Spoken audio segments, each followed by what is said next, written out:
we've been looking at what happens when you go faster than the speed of sound, and I thought it would be a good idea to show you a few equations. These are things that not many people go into, but I think it's pretty cool to look at. Now, we had seen this diagram, where was it? Here it was, with these circles here, and this whole idea that when you're going faster than the speed of sound, you're going faster than these sort of sound waves here that are being emitted from you. And so you're sort of leading them. And if you look at this, then you can sort of see this sort of little triangle here. That's the triangle I'm going to try to draw right now. Okay, so I'm going to draw just that. So I'm going to draw this right here, which goes to the right. And then I'm also going to draw something that goes, actually wait, I should be careful here. I'm actually going to draw it the other way around. I'm going to draw something that goes this way and something that goes this way. That's sort of what we were seeing before here. So we were seeing these different things, and this is going to be V, and this is going to be A. And that's how we're going to define these. And of course, this is going to be a straight line this way, and this is going to be a straight line that way. So this is sort of this cone here going on.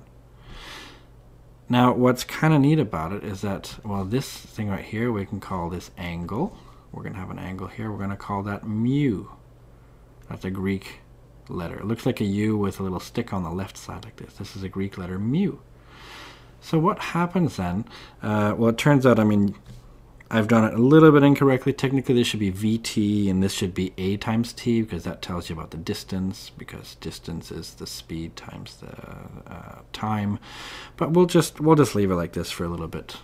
I think it's maybe simpler to look at. So this right here, let's define these different letters here. So V, that's the speed of your object. So in this case, maybe your plane.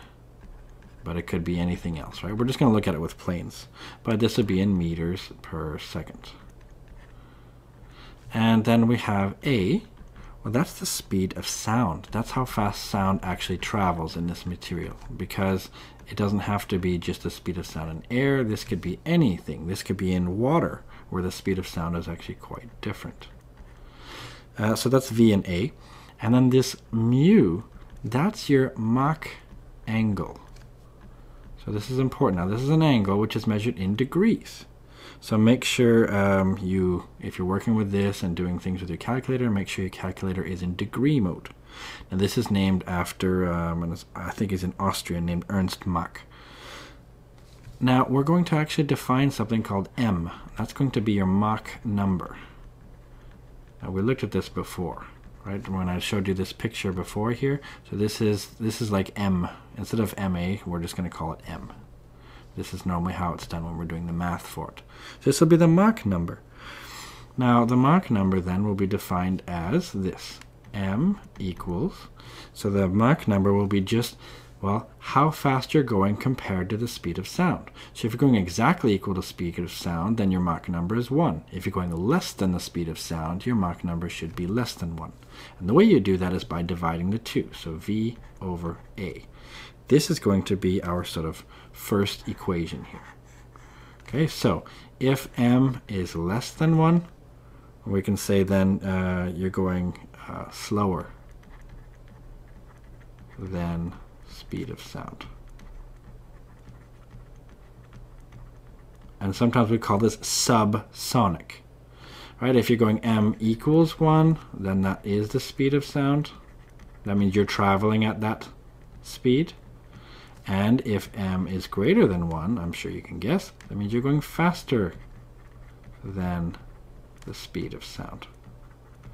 So maybe we should define these extra words here. So if you're going faster than the speed of sound, we say you're going supersonic.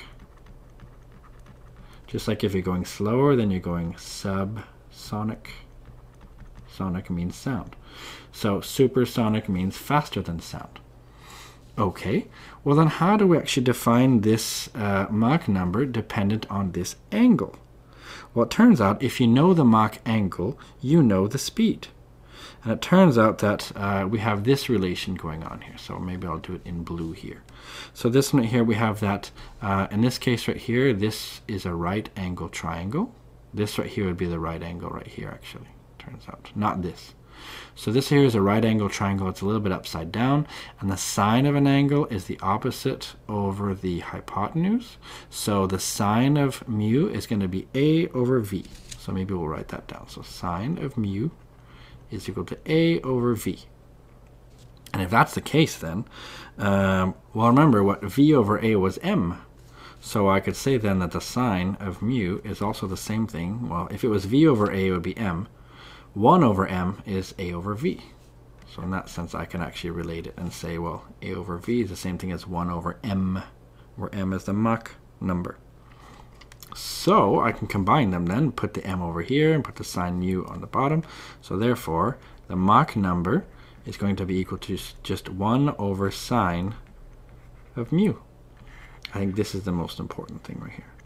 So this one right here, if you know the Mach angle, take the sine of that angle and do 1 over that, and that tells you your Mach number. I think that is actually really, really cool. So that way we can sort of tell what's going on. Now I'd like to show you a YouTube video of just what happens when you actually go faster than the speed of sound. So I did a YouTube search for supersonic flight, and this one seems to work. But I'm going to mute it at some point. Keep in mind though right now that it may be a little bit loud. So make sure you turn your volume a little bit down perhaps, because these booms, and what we're going to be seeing then is airplanes going faster than the speed of sound, which means you're going to hear some really loud booms when they pass by. And notice, I want you to look for the plane passing by, and you hear the boom after the plane seems to have passed by. Sometimes that effect is obvious and sometimes it's less obvious, but take a look at that. And also, look for this vapor cone that we talked about before. Okay, so look for this cone that you're going to see like this right here. Remember, the vapor cone doesn't always mean it's going supersonic, but it can be. So in this case right here, we're going to see examples of planes that are going faster than the speed of sound. So here we go. Watch out for the volume because you're going to hear loud booms, but I think it's pretty cool.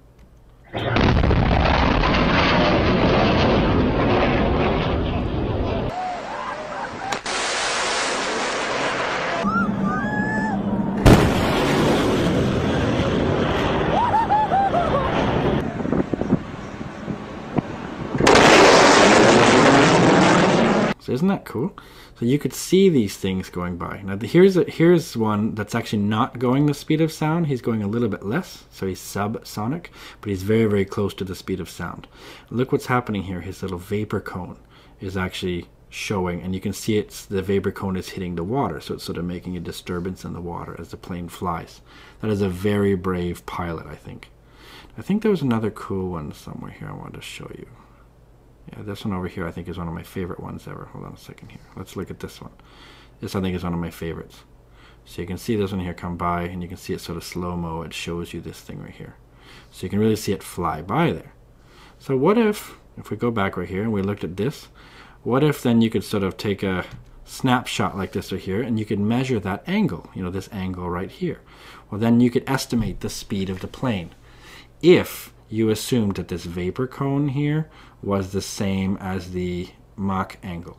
Remember, it's not always the case. So sometimes, you know, when you see a vapor cone, it just means that, you know, air is actually dropping in pressure, and that means then that it's cooling, and that means that it's creating the moisture in the air is basically condensing out into these little clouds. But that doesn't always mean it's going the speed of sound. But what if we assumed that was the case? So I'd like to show you a little quick example. So what if we actually take this picture right here, and let's just assume that this vapor cone here is the actual shock wave here. It may not be. The shock wave may be a little bit further back. But let's just assume this is the case. Well, if that's the case, then what we can do is we can perhaps bring up a little protractor here. And what I'm going to do then is use this to measure it. Now you could do that with anything else, but let's just assume here. I'm going to place it maybe around here because I'm trying to match up where this line sort of would meet. It's a little bit hard to estimate exactly, but somewhere like here. And that means then that the angle here, for the angle from 0 up to, see this one right here?